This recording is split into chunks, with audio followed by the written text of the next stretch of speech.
initial 6.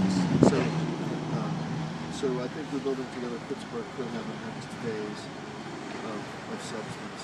You want to talk to her about the vinyl project, as embarrassing as that is, but I still owe you something. Well, you know, it's still. We don't have any example that actually lasted the test of time. You know what? I think there is one still up down that way. Does it work, or does it look like it? Yeah, never mind. Okay, but we'll point it out. So you're experimenting a little. Well, you know what? And I think what I appreciate about Ron is that We're willing to experiment. right, exactly. One thing we have to realize is that a lot of folks in Homewood have such a strong negative image of the URA, not entirely without reason, because a lot of people remember the whole civic arena thing, the total displacement of our community down there. But my experience with Rob has simply been, okay, he's totally not that guy, right? I mean, not only because he No one always has good food. wasn't even born when that happened, but also, I mean, every interaction that I've had with him has been along the order of you guys meeting us. You guys are the ones who know what you need, who know what you want. You know, we're here to help, as opposed to the URA being this dominion, that establishes itself. You've not met the real me yet. Okay, well, that may be. I love community development. I think you guys are scratching at the right scab. I don't know what that means or where that yields, but I think. But I think at this point, we want to. Anybody who's really paid attention to urban work will have to acknowledge that. Okay, you know what? Nobody really knows. let's just experiment and try stuff. Okay. In this place, the stuff we know, but in the next frontier, we know that people are the inspiration we come up with. But the what in this environment. So one of our shits and giggles idea was we both jointly got kind of excited about an email that Kim Graziani sent us, right? Yes. Kim sent an email to Rob, and Rob bounced it over to me, and it was about this company in Flint, Michigan, called Urban Housewares, and what they do is they make decorative coverings to go on houses, to go in windows and doors, so that they look like windows and doors, and they don't just say vacancy. You know, they suggest that they might actually be occupied. Rob emailed me and said, I think we could do this on Ray Street, and I emailed him back and I said, the only problem will be deciding which houses to do. And Rob said, I do all of them. I said, okay. You're the man. So he actually made the connection with Urban Housewares. And now Urban Housewares, they're like this relatively small firm that have probably never done more than half a dozen pieces. Great website. Half a dozen houses, right? So suddenly they get this order for like 2 dozen houses. So the system crashes. Well, not quite, but the CEO and his entire staff say we need to go down to Pittsburgh. So for our event in October, they were actually here for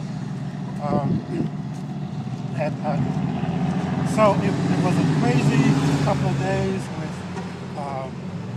with rebuilding together, painting and roofing and Rosedale digging up stuff and I planting. know my construction guys here. We had 40, 30 staff, URA staff with us.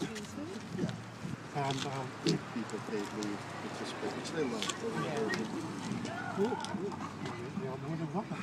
And Maat and their guys helped some of the URA guys with these panels, And what it is vinyl on top of plywood, and they would put them up to the windows and doors. And it turned out that that particular product didn't work well I don't know whether it's our And weather. and how it was applied. And how it was applied, but- It requires it's a Chevy response which requires a Cadillac implementation. I think if we were given the right directions, we had everybody willing to. They told us to take wafer board, paint it, prime it, that the vinyl could be applied onto it, and that could cut the size and put it. And initially, I mean, after installation, everybody's like, it works. And then after the one rain, it stops.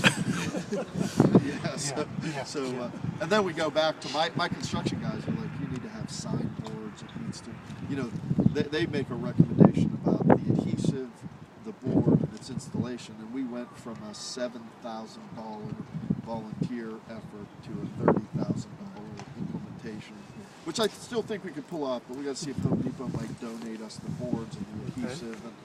And I mean, he had, in addition to my staff, there were 60, 70 people crawling on Race Street for that day, right? I mean, he had his team, we had a little bit of support, and we built them together. But like, this is not my 5 people. This is what it's good.